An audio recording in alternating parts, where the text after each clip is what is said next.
नमस्कार, good morning. आप देख रहे हैं जी न्यूज़ को। मैं निधि चतुर्वेदी आपके साथ। तालिबान के कब्जे के बाद अफगानिस्तान अपनी बेबसी पर आंसू बहा रहा है। आपको बताएं 19 अगस्त यानी कल अफगानिस्तान की आज़ादी की 102वीं सालगिरह थी। मौका ऐतिहासिक था, लेकिन दुर्भाग्य से वहाँ के लोगों की आज़ादी छिन चुकी है। 102 साल पहले वो अंग्रेज़ों के गुलाम थे और इस समय अफगानिस्तान के लोग आतंकवाद के गुलाम बन चुके हैं, क्योंकि वहाँ अब तालिबान का कब्जा हो चुका है।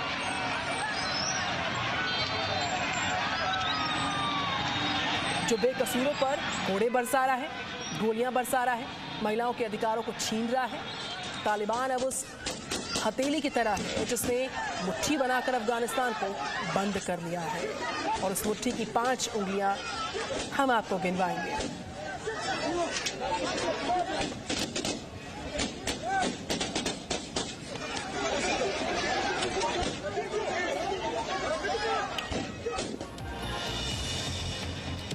तो तालिबान की 5 फिंगर्स दरअसल कौन है? उस मुट्ठी की 5 उंगलियां अमेरिका है, पाकिस्तान है, चीन है, रूस और कतर है। ये वो 5 पावर पॉइंट्स हैं जिनकी वजह से तालिबान अफगानिस्तान की सत्ता पर काबिज हुआ है। हम आपको तालिबान के इन्हीं 5 फिंगर के बारे में बताएंगे और ये समझाने की कोशिश हम करेंगे कि ये 5 फिंगर नहीं होते तो आज अफगानिस्तान के राष्ट्रपति भवन में तालिबान नहीं होता, बल्कि अफगानिस्तान में जनता की चुनी हुई सरकार होती और उनका झंडा लहरा रहा होता।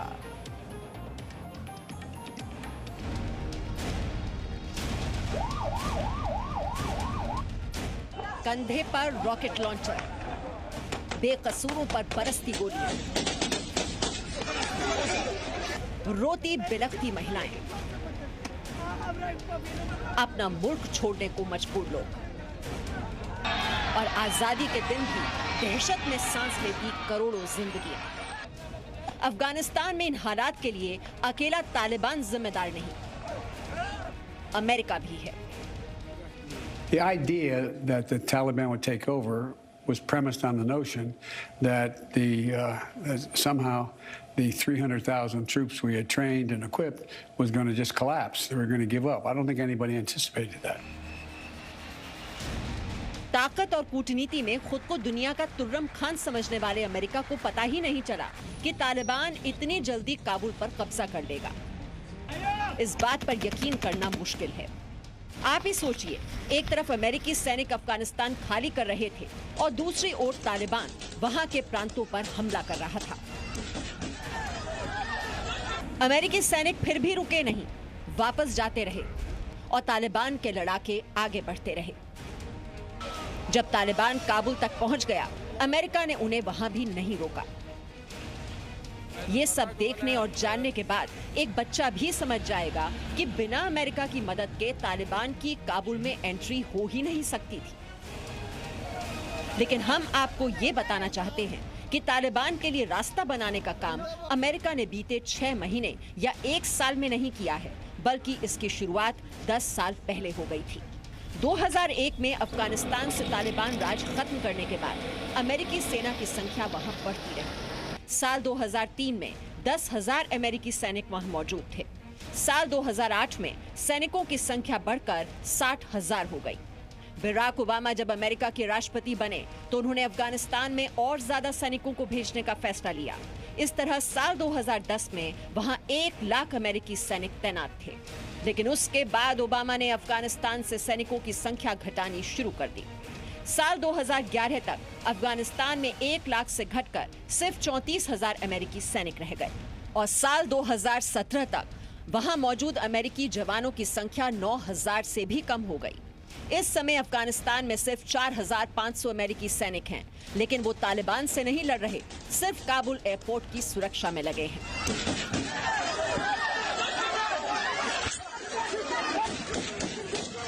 जब से प्रेसिडेंट बराक ओबामा ने भी ये निर्णय लिया था कि अमेरिकन फ़ौजें बहुत दिन अफ़गानिस्तान में नहीं रहेंगी, उसके बाद प्रेसिडेंट डोनाल्ड ट्रंप ने उनसे बात करना शुरू कर दिया 2018 में।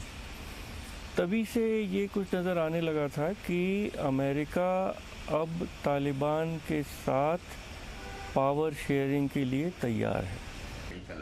अफगानिस्तान की सरकार और सेना का मनोबल कमजोर करने में भी अमेरिका की अहम भूमिका है।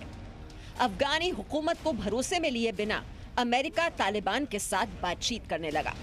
अक्टूबर 2018 में कतर की राजधानी दोहा में दोनों के बीच पहली बैठक हुई थी। साल 2019 में अमेरिका और तालिबान के बीच 8 राउंड की मीटिंग हुई। अफगानिस्तान में इस दौरान हिंसा लगातार बढ़ रही थी। सितंबर 2019 में तत्कालीन राष्ट्रपति डोनाल्ड ट्रंप ने तालिबान के साथ अगली वार्ता रद्द करने का फैसला लिया, लेकिन कुछ ही महीनों बाद ट्रंप सरकार के दौरान ही 29 फरवरी 2020 को अमेरिका और तालिबान ने एक समझौते पर दस्तखत किए। इसके साथ ही अमेरिका ने वादा किया कि वो मई 2021 तक अपने बचे हुए सैनिकों को अफगानिस्तान से वापस बुला लेगा और तालिबान ने भरोसा दिया कि वो अफगानिस्तान की जमीन अल कायदा समेत उसके सहयोगी आतंकी संगठनों के लिए इस्तेमाल नहीं होने देगा। अमेरिका ने तालिबान से हुए समझौते का सम्मान किया और 20 साल पहले जिस लोकतंत्र की उंगली उसने अफगानिस्तान की जनता को थमाई थी, उसे एक झटके में छुड़ा लिया और भाग गए अफगानिस्तान के राष्ट्रपति अशरफ गनी की तरह।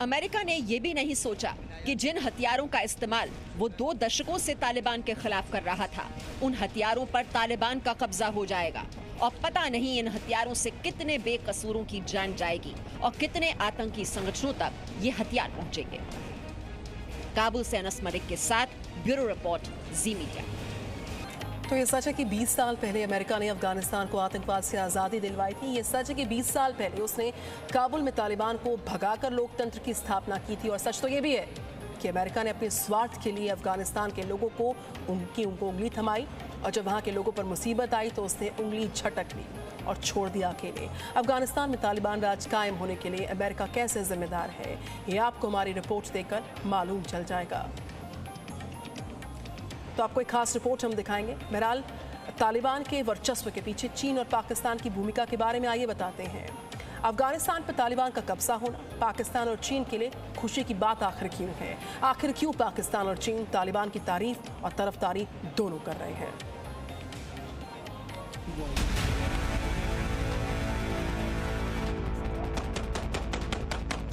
इस पूरी लड़ाई में पाकिस्तान का रोल अहम रहा है। न सिर्फ वहां के आतंकी बल्कि सेना और सरकार भी तालिबान के साथ हर मोर्चे पर खड़ी रही। हमारी दुआ है और हमारी ये आरजू है कि जो भी हो वो अफगान लीडरशिप एक बड़ेपन का मुजाहरा करे और मिल बैठकर एक ऐसा हल तलाश करें जिससे कि अमन हो, इस्तेहकाम हो। कुछ महीने पहले तक जिसे दुनिया आतंकवादी कहती थी, इमरान खान की सरकार उसकी अगवानी कर रही है। काबुल पर तालिबान के कब्जे से तालिबानियों के बाद अगर सबसे ज्यादा खुश कोई है तो वो है पाकिस्तान। और इसकी वजह ये है कि अब वो अफगानिस्तान को अपनी उंगली पर नचा सकता है, जो चाहे वो करवा सकता है। और इसीलिए पाकिस्तान के प्रधानमंत्री इमरान खान ने काबुल पर तालिबान के कब्जे की तुलना गुलामी की जंजीरें तोड़ने से की थी।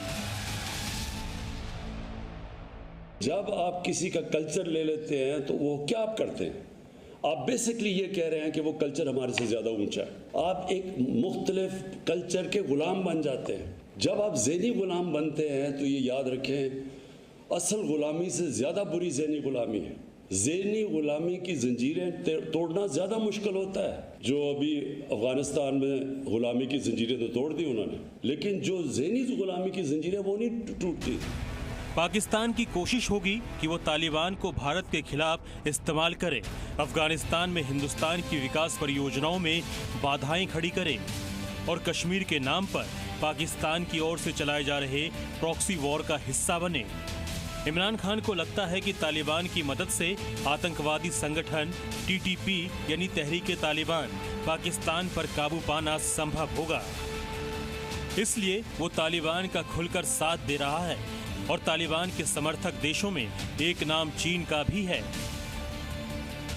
चीन और पाकिस्तान दोस्त हैं और दोनों भारत को अपना दुश्मन मानते हैं। चीन तालिबान के साथ दोस्ती का हाथ बढ़ा चुका है और अमेरिकी सैनिकों की वापसी के बाद अफगानिस्तान अब चीन के लिए खुला मैदान है, जहां वो अपने कारोबारी हित को साधने की पूरी कोशिश करेगा। ये मानचित्र देखिए, ये चीन का one belt one road project है जो उसे मिडल ईस्ट से लेकर यूरोप और अफ्रीका तक पहुंचाएगा और इस प्रोजेक्ट को पूरा करने के लिए उसे तालिबान की जरूरत भी पड़ेगी, क्योंकि ये रास्ता अफगानिस्तान से होकर ही आगे बढ़ता है। इसके अलावा अफगानिस्तान में गोल्ड, सिल्वर, आयरन और कॉपर समेत कई तरह की खनिज संपदाओं का भंडार है और चीन की नज़र वहीं टिकी है। चीन की नज़र है अफगानिस्तान के मिनरल रिसोर्सेज भी हैं, उस पर भी है, पर चीन और रशिया और ईरान इस समय जो मिले हुए हैं वो ये चाहते हैं कि अमेरिका, यूरोप, नाटो, ये पूरा जो यूरेशियन रीजन है, सेंट्रल एशिया हो, अफगानिस्तान हो, वहाँ से बाहर चला जाए और इसमें उन्हें सफलता मिली है। चीन की तरह रूस भी अफगानिस्तान में इन खनिज संपदाओं का लाभ उठाना चाहता है और अपना वर्चस्व स्थापित करना चाहता है। जहां तक कतर की बात है तो कतर पहला ऐसा देश है जिसने तालिबान को राजनीतिक तौर पर मान्यता दी थी। दोहा में तालिबान का दफ्तर हो या अमेरिका के साथ उसकी डील, कतर की भूमिका निर्णायक रही है। काबुल से अनस मलिक के साथ ब्यूरो रिपोर्ट, जी मीडिया। तो भारत के लिए अफगानिस्तान बहुत महत्वपूर्ण है। तालिबान का अब तक का रुख भारत के खिलाफ नहीं दिख रहा। तालिबान जानता है कि अगर उसे अंतर्राष्ट्रीय मान्यता चाहिए तो बिना भारत के ये संभव हो नहीं पाएगा। तालिबान की सरकार के स्वरूप अभी सामने नहीं आया है, लेकिन इसमें कोई दो राय नहीं है कि तालिबान ऐसी कठपुतली है जिसके 5 धागे 5 उंगलियों में हैं और वो अभी नाच रहा है। ऐसे में तालिबान पर भारत को क्या करना चाहिए? अफगानिस्तान में तालिबान राज का मतलब है शरिया कानून। अफगानिस्तान में तालिबान राज का मतलब है मजहबी चरमपंथ। अफगानिस्तान में तालिबान राज का मतलब है आतंकवाद का खतरा।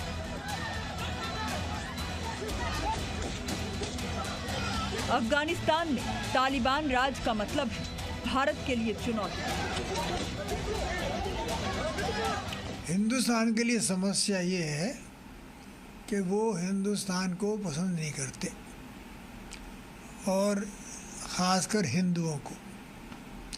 आज उन्होंने ऐलान कर दिया, कल कर दिया ऐलान कि सब तिजारत बंद हिंदुस्तान से, नो कार्गो। पूर्व विदेश मंत्री नटवर सिंह का अनुभव कहता है कि तालिबान हिंदुस्तान को पसंद नहीं करता। दूसरी बात ये भी है कि तालिबान ने हथियार के जोर पर सत्ता हासिल की और इस कोशिश में उसे उन आतंकी संगठनों से मदद मिली जो भारत के खिलाफ सक्रिय हैं, जैसे लश्कर-ए-तैयबा और जैश-ए-मोहम्मद। जैश-ए-मोहम्मद का सरगना मौलाना मसूद अजहर है, जिससे तालिबान की खूब बनती है। आपको याद होगा 24 दिसंबर 1999 में कंधार हाईजैक हुआ था। इसमें आतंकवादियों ने नेपाल के काठमांडू से दिल्ली के लिए उड़े IC-814 विमान को हाईजैक कर लिया और इसके बदले में भारत को मसूद अजहर समेत 3 आतंकवादियों को छोड़ना पड़ा था। इस विमान को कंधार में उतारा गया और तब अफगानिस्तान में तालिबान की हुकूमत थी, जहां भारत के दुश्मन नंबर 1 आतंकवादी मौलाना मसूद अजहर को पूरी सुरक्षा दी गई। ऐसे में तालिबान से भारत को अब भी सावधान रहने की जरूरत है। तालिबान जो है वो एक बहुत नेशनल आर्मी की तरह नहीं है, उसमें बहुत सारी तंजीमें जुड़ी हुई हैं। उसमें लश्कर-ए-तैयबा भी है, आईसिल भी है और जैश-ए-मोहम्मद भी है। तो ये सब जो तंजीमें जो भारत के खिलाफ काम करती हैं और मैं समझता हूँ वो भारत के लिए अच्छा नहीं है। काबुल से अनस मलिक के साथ bureau report, ji media. Presenting B News app, available on Google Play and App Store. Download it now.